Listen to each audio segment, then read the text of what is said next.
का जमाना था, उस समय हम लोग अपने मन से कुछ नहीं कर सकते थे, उनका जो आदेश होता था उसके अनुसार करते थे। इसलिए आज़ादी जो मिली वो मेल के कारण से, प्रेम के कारण से। इसके अगुआ कौन थे? पूज्य महात्मा गांधी।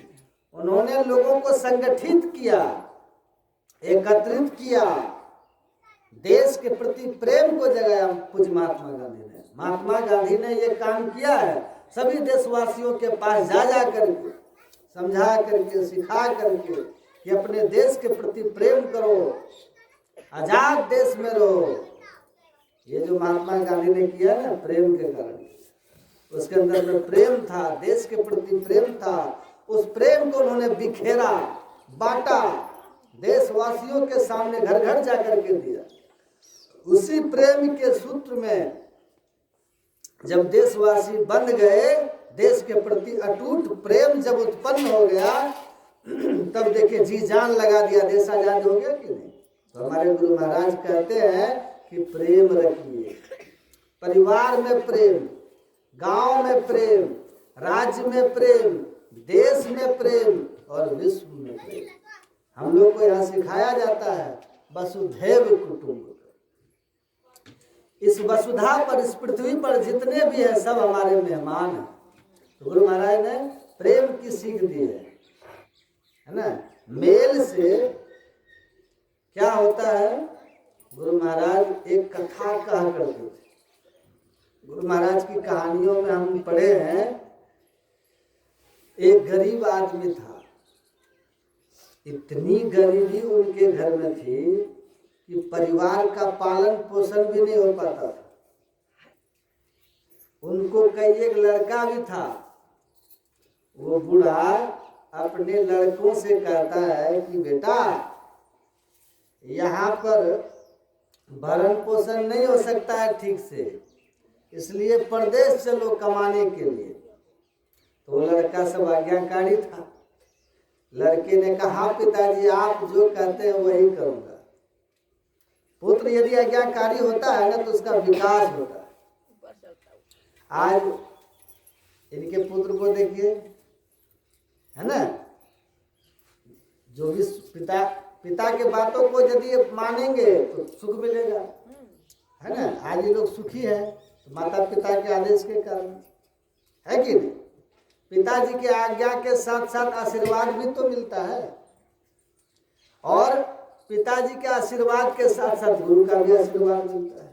तो पिता ने जो कहा पुत्र लोगों ने किया, और पुत्र जो करते हैं उसको सुख मिलता है। तो वो बूढ़ा जो था सभी पुत्रों को साथ में लेता है, और घर से प्रस्थान होने के समय हाथ में एक सूत्री ले लेता है बांटने के लिए, समझे। तो उस समय बूढ़े लोग जो होते थे सूत्री बांट बांट करके भी खाते थे, कमाते थे। चला, चलते चलते चलते शाम हो गई। पिता ने कहा कि पुत्र अब यही रात बिता लेते हैं, जब प्रभात होगा, सुबह होगा तो फिर प्रस्थान करेंगे। पुत्र ने कहा पिताजी जो आ गया। सब के सब रुक गए। पिता ने पुत्रों से कहा कि जाओ जंगल लकड़ी चुन करके लाओ। एक पुत्र चला गया लकड़ी चुनने। फिर पिता की आज्ञा हुई। देखिए पिता की आज्ञा मिन मेख नहीं निकालते थे, इतना प्रेम था, मेल था। बहुत पुत्र ऐसे होते हैं पिता का अपमान किया करते, ये अच्छी बात नहीं है। पिता का सम्मान करना चाहिए, जिसने हमको जन्म दिया, पाला है, पोसा है, खिलाया है, पिलाया है। और जो पिता की आज्ञा का पालन करते हैं वो सुख से अवश्य रहते हैं। दूसरे से कहा कि जाओ पानी ले आओ, वो चला गया पुत्र पानी ढूंढने के लिए। तीसरे से कहा कि जाओ कहीं से आग ले आओ। चौथे से आज्ञा कर दिया तो सब पुत्र चले गए काम पर पिता की आज्ञा से। वो बूढ़ा तब तक गाछ के नीचे सुतली बांटने लगे। शाम का समय था, वो अपना बांट रहा था। तो जिस गाछ के नीचे वो सुतली बांट रहा था, उस गाछ के ऊपर में भूत रहता था। भूत ने देखा कि बूढ़ा सुतली बांट रहा है। भूत पूछता है कि सुतली क्या करोगे, ये क्यों बांटते हो? देखिए, जो ईमानदार होता है ना, उसको डर नहीं लगता है जवाब देने। और जो चोर बदमाश छल छद्म वाला होता है, उसको डर लगता है। बूढ़ा सीधा सीधी जवाब में कहा, तुमको बांधने के लिए सुतली बांट रहे हैं। भूत कहता है कि सही में तुम बांध सकते हो, क्योंकि तुम सबों में मेल है। जिसमें मेल होता है वो भूत को भी बांध सकता है, और जिसमें बेमेल होता है वो भूत बांध बांध करके घुमाता रहता है। बेमेल रखेंगे तो भूतवा आ जाएगा आपके पास, अब भूत परेशान करेगा आपको। यदि मेल हो जाएगा तो भूत आपसे डर के भाग जाएगा। समझ गए? तो कहता है कि हम आप में मेल है, आप हमको बांध सकते हैं। भूत कहता है। बोले कि आप क्यों ऐसा करते हैं, आप कहाँ जा रहे हैं? भूत कहता है, बोले मैं गरीब आदमी हूँ, परदेश जा रहा हूँ पैसा कमाने के लिए। बोले और कौन सब है? बोले हमारे पुत्र हैं, पुत्र लोग हैं, वो हमारे आज्ञा के अनुकूल कुछ काम करने गए हैं, थोड़ी देर में वो लोग आ जाएंगे। भूत कहता है कि देखिए, आप गरीब हैं तो मैं आपको अमीर बना देता हूँ। देखिए, भूत से सब डरता है ना? यहाँ तो भूत कभी नहीं आ सकता है। जहाँ सत्संग ध्यान होता है ना, उससे बहुत दूर भूत रहता है। यहाँ तो कभी नहीं आ सकता सत्संग के समय, सत्संग के बाद भी नहीं। जहाँ होगा वहाँ भूत नहीं आएगा। कोई समय में नहीं आता है। तो भूत कहता है कि आपको हम धन का पता बता देते हैं। काहे के लिए आप जाइएगा परदेश?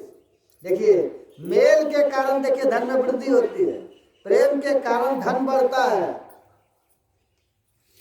आज स्थिति में आप लोग जो भी है, मेल और प्रेम का परिणाम है। कैसे धन बढ़ता? देखिए, भूतवा उसको सहयोग कर रहा है। किसी को भूत धन दे, कितनी बड़ी बात है। भूत तो परेशान करता रहता है लोग को। किसी को भूत पकड़ता है ना, तो उसको तो हालत खराब कर देता है। लेकिन देखिए, मेल के कारण भूत भी बस में हो गया। ये गुरु महाराज ये कहानी कहते थे। भूत कहता है कि फलाने जगह जाओ, वहाँ धन गड़ा हुआ है, अब तोड़ के निकाल लो। उसके बाद भूतवा चला गया। लड़का सब उधर से आया। वो बूढ़ा ने अपने लड़कों से कहा कि देखो जी, ऐसे ऐसे बात हुई है भूत से हमारी। उन्होंने कहा कि भूत कि धन गड़ा है वहाँ, और निकाल के अमीर बन जाओ। तो सब पुत्र ने कहा कि क्या करना चाहिए पिताजी? बूढ़ा ने कहा कि चलो वहाँ, जब कहा है तो एक बार खोद के तो देख ले। जहाँ बताया था वहाँ खोदा, और सही में खजाना निकला। जितना बन पड़ा उतना ढोया, सब मिल गया। पता है, जब धन आता है ना, तो आदमी का मोच खड़ा हो जाता है। क्यों? बल आ जाता है ना। जिसके पास पैसा नहीं रहता है, उसका मूड ऑफ रहता है, चलने में भी लड़खड़ाता रहता है। और जिसके पास पैसा आता है, बुखार में भी एकदम उड़ता रहता है। पैसा बल प्रदान करता है, बुखार में भी ताकत आ जाएगा। और जब चलिएगा तो मोच खड़ा करके चलिएगा, एकदम छाती तान के ऐंठ के चलिएगा। देखिए धन क्या करता है। तो वो बूढ़ा के पास धन आ गया, लेकिन बड़ा विनम्र था। अपना बनाया घर मकान सब व्यवस्थित कर लिया। जब कुछ नजर में आता है समाज को, वो जानना चाहता है कि तो गरीब आदमी है, इतना जल्दी ये कैसे विकास कर लिया। अब बहुत आदमी जानना चाहता है, अब बहुत आदमी जलना चाहता है। नहीं होता है गांव समाज में, कोई अमीर बनता है तो जानना चाहता है कि कैसे ये अमीर बन गया। अब बहुत आदमी जलना चाहता है, जलता है। कोई जानना चाहता है, कोई जलना चाहता है। तो देखो लोग जलने लगे, जलाता भी है। इतना पैसा हो गया, घर हो गया, मकान हो गया, ये कैसे हो गया? इसको गिराओ, इसको पछाड़ो, कैसे पैर टांग खींच लूं इसका। इतना बड़ा बिल्डिंग बना लिया, कैसे कर लिया, छानबीन करेगा। और जबकि वो एक पैसा दिया नहीं है, इतना जलनखोर आदमी होता है। आपको गिराना चाहेगा, भटकाना चाहेगा, राजनीति भी करेगा। तो वो जो बूढ़ा था ना, बड़ा सरल था, सीधा था। एक चतुर आदमी आया, उसने पूछा कि आपको इतना धन कहाँ से आ गया, आप तो गरीब आदमी थे, कहाँ से ले आए, कोई सोर्स तो था नहीं, ये हुआ तो आखिर कैसे हुआ। वो सीधा साधा आदमी था, मन का बात खोल दिया, कह दिया ऐसे ऐसे हम गए थे, ऐसे ऐसे हमको धन मिला। वो सोचा अच्छा ऐसे मिला है, हम भी ऐसे करेंगे। वो जो चतुर आदमी था, उसके भी पास 4 लड़का था। लड़के से कहा कि चलो ऐसे ऐसे धन मिला है उनको, हम लोग भी वैसे करेंगे, धन मिल जाएगा। लड़का गया लालच में, वैसे ही गाछ के पास गया और बैठ करके विचारने लगा। वो बुढ़वा कहता है एक लड़का से कि जाओ लकड़ी लाने। उसमें मेल नहीं था उन लोग में। वो लड़का कहता है लकड़ी लाने, लकड़ी का क्या काम है यहाँ पर, लकड़ी क्या करिएगा, फालतू में लकड़ी लाएंगे, यहाँ क्या काम है, यहाँ तो हम लोग गाछ के पास बैठे, लकड़ी से क्या होगा। मानवे नहीं किया बात, गेवे नहीं किया। दूसरे से कहता है जाओ आग लाओ।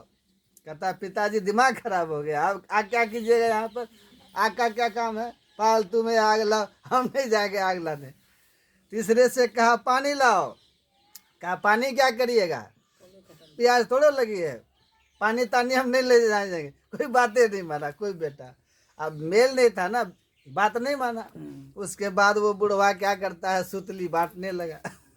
देखा देखी कर रहा है ना, देखा देखी भक्ति का कबू न चरसी रंग, अब विपत्ति पड़ी वो छाड़ सी जो के चुली भुजंग। वह सुतली बांट रहा था। जानते हैं उस गाछ पर भूत था।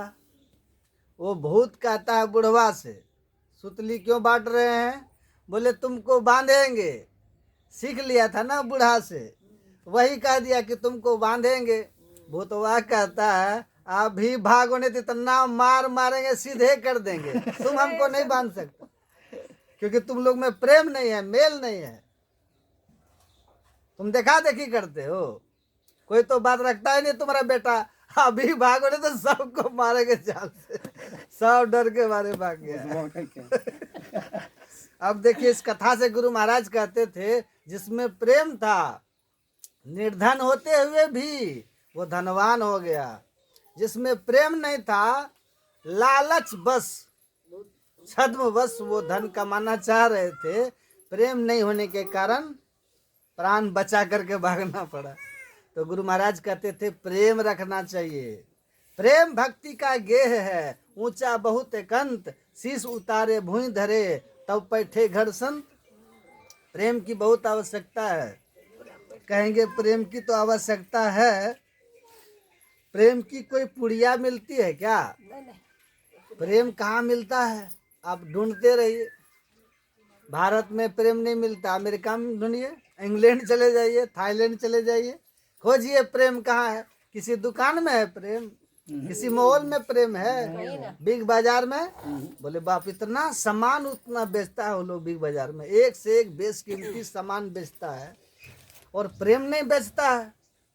प्रेम तो रखना चाहिए बिग बाजार वाले को, है? तो कवि ने कहा, संतों ने कहा कि प्रेम न बारी उपजे, प्रेम न हाट बिकाए, राजा प्रजा जही रुचे, आशीष दे ले जाए।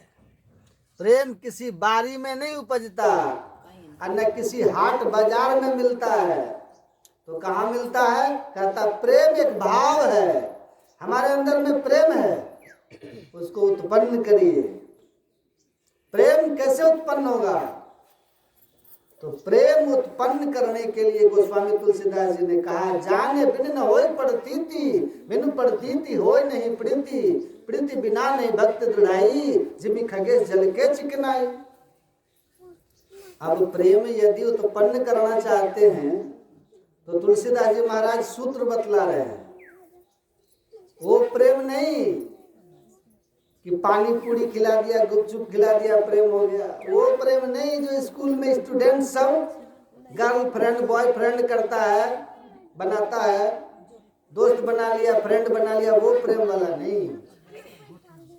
जब तक नहीं आप जानेंगे तब तक आप किसी वस्तु या व्यक्ति के प्रति प्रेम नहीं हो सकता। जैसे मान लिया जाए हम आपके यहाँ आए हैं, हम एकाएक नहीं आए हैं, हम जो यहाँ आए प्रेम के कारण आए। तो प्रेम कैसे हुआ? पहले माताजी हमको देखे, सुने प्रवचन, समझे हमको, विचार किए, दिल में बैठाए, तब हमको बुलाए। सबको यहाँ नहीं आ सकता। हमारे जैसे कोई महात्मा यदि भटकते रहेंगे, घूमते रहेंगे, आप नहीं बुलाइए। तो पहले हमको जाने ना, उसके बाद ना आप हमको बुलाए।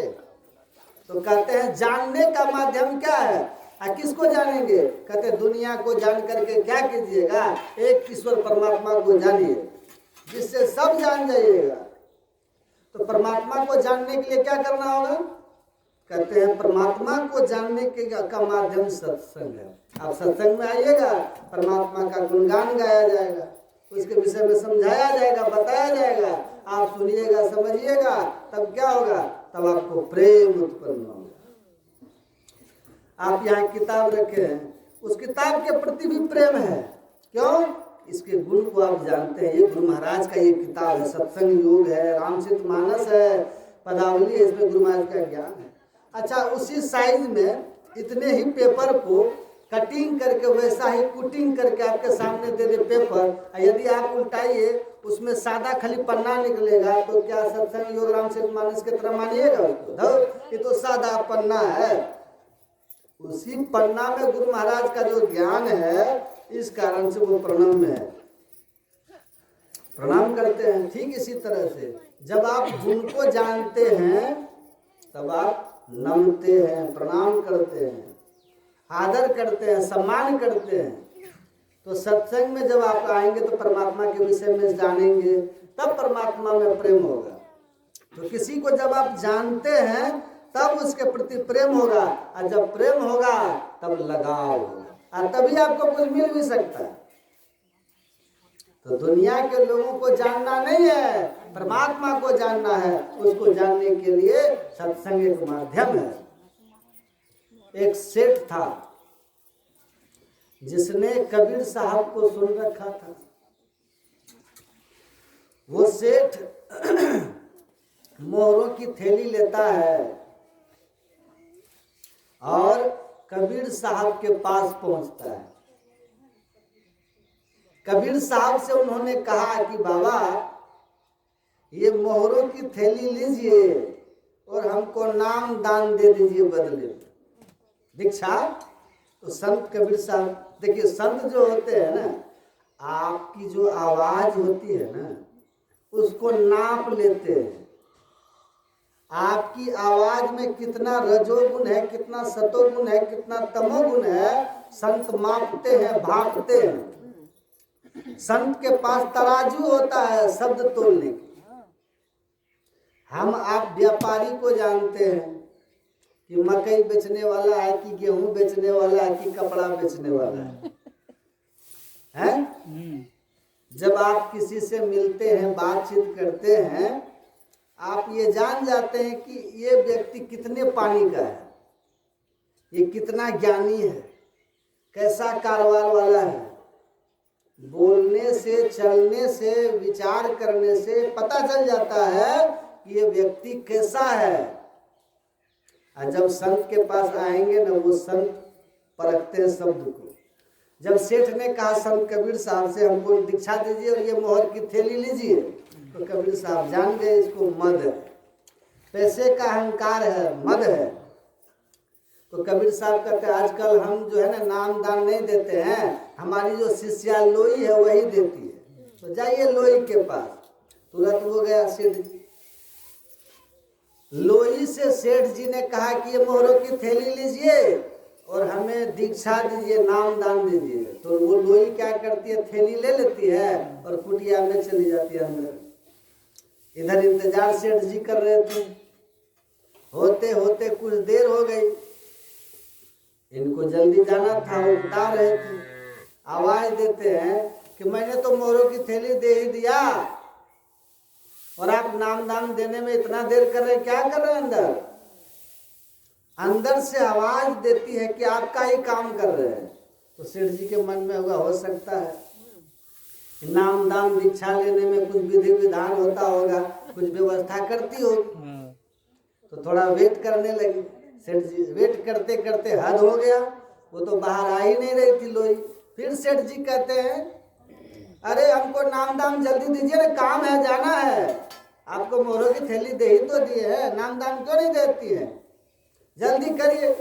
तो फिर लोई भीतर से कहती है, आपका ही काम कर रहे हैं। सेठ जी बड़ा आश्चर्य से पूछते, भाई कौन सा काम है, क्या काम कर रहे थे, अभी तक हुआ नहीं है, इतनी देर हो गई और कौन सा काम करते जा रहे हैं, क्या कर रहे हैं बताइए। अंदर से लोई जवाब देती है, मैं छुरी पिजा रही हूँ। सेठ जी कहता है, छुरी पिजा रही हूँ, भाई छुरी का क्या काम है इसमें नाम दाम में। तो लोई कहती है कि गला काटेंगे, तेज धार कर रहे हैं, भागा वहां से सटवा। श्रेष्ठ करो महाराज। भागते हुए जा रहा था, नजर पड़ गई कबीर साहब